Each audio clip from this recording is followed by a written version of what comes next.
You are listening to the So Now What podcast with Lana Manikowski, episode number 4. So now what?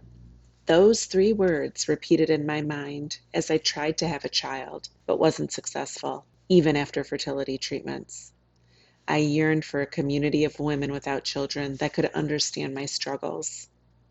I couldn't find one, so I created one with the So Now What podcast. I love that you found us. Welcome back. It's so beautiful to be together again as we navigate the questions in our minds that have us asking, so now what? In episode 2, we went on the journey of beginning to build awareness around the beliefs we have about ourselves. We learned that so often we just take for granted the beliefs that we have. We never question them. We never decide if we want to keep them. We never decide even to peel back the onion and to figure out where those beliefs came from. And we asked ourselves 2 questions when we were doing our paper thinking, also known as journaling. What do you believe about yourself? And what do you believe about your future? Then in episode 3, we started to learn how to question our current beliefs. We learned that it's possible to even question our beliefs. We took some outdated beliefs that no longer served us, and one by one, we decided that we were going to ask some deliberate and pointed questions of ourselves. We'd ask ourselves, is this really true? Or possibly, is it true anymore? How does this belief make me feel? And as we touched on creating the beliefs that will carry us into a deliberate future, we might ask, what would you like to believe? What do you want to believe? What do you know is true about you? But before we can write the story of our future, we must learn to rewrite the story of our past. So, this episode, we're going to touch on rewriting the story of our past.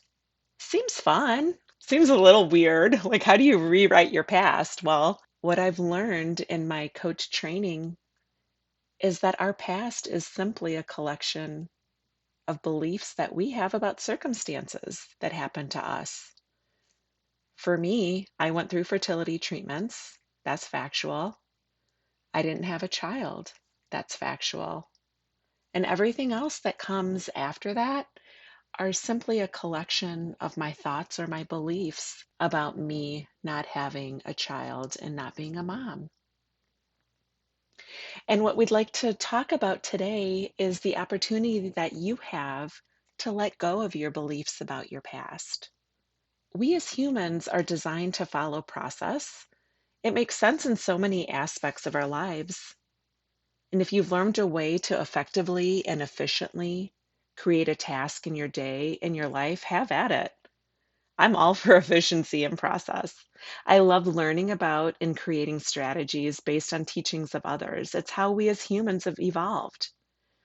But when it comes to my future and the meaning I'm choosing to create with my life, I decided that I don't want to follow in suit with what others believe about living a life without children. I wanted to be the creator of a meaningful future for me. Wait, are you hearing me say that you can actually have an option to believe differently about what you've gone through in your past and create a chosen future for yourself? Yep, you heard me correctly. So today's assignment, the assignment I'm going to offer you actually for this week when it comes to your paper thinking, is to write down your story about your fertility journey. What comes up for you when you write your story? With you as the main character in the story, is the story one full of love and admiration for yourself? Or is it one of victimhood and failure? Do you love how you portray yourself in the story?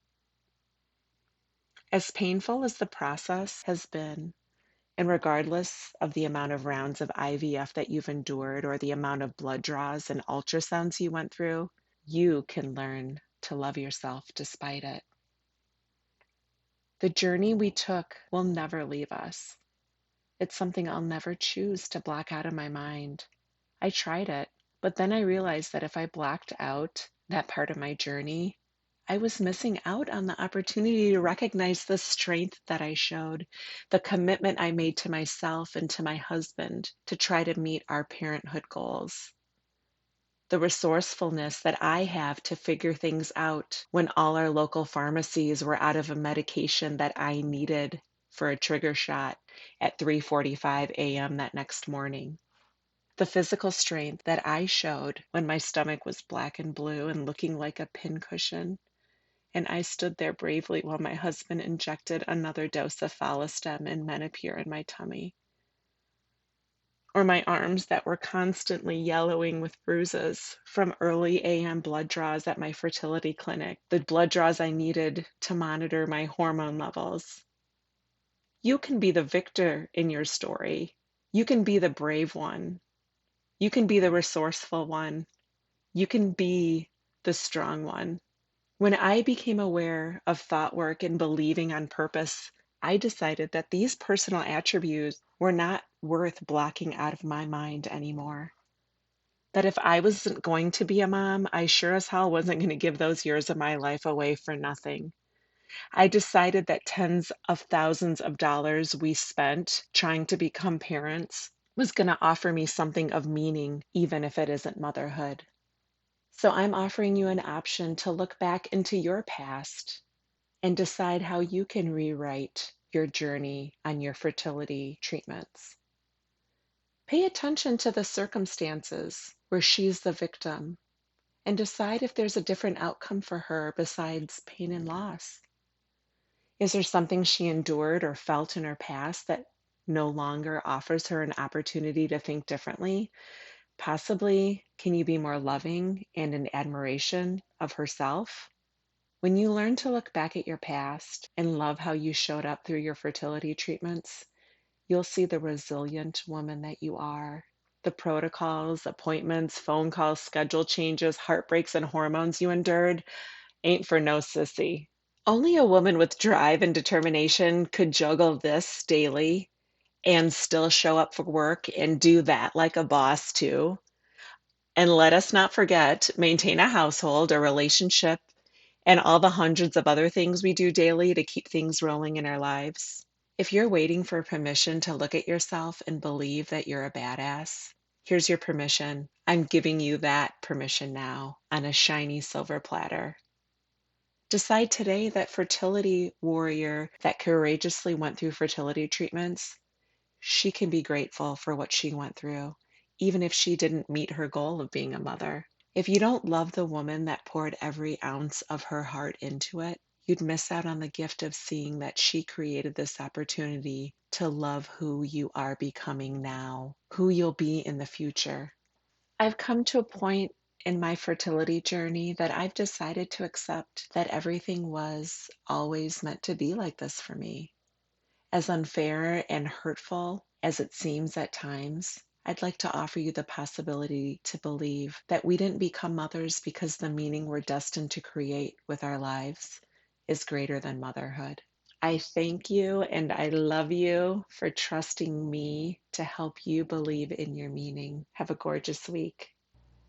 Thank you for listening to the So Now What podcast, where we work together to believe in your meaning. If you liked what you heard, please give me a 5-star rating. But more importantly, I'd love it if you'd leave me a comment and let me know of other topics you'd like to hear about in future episodes.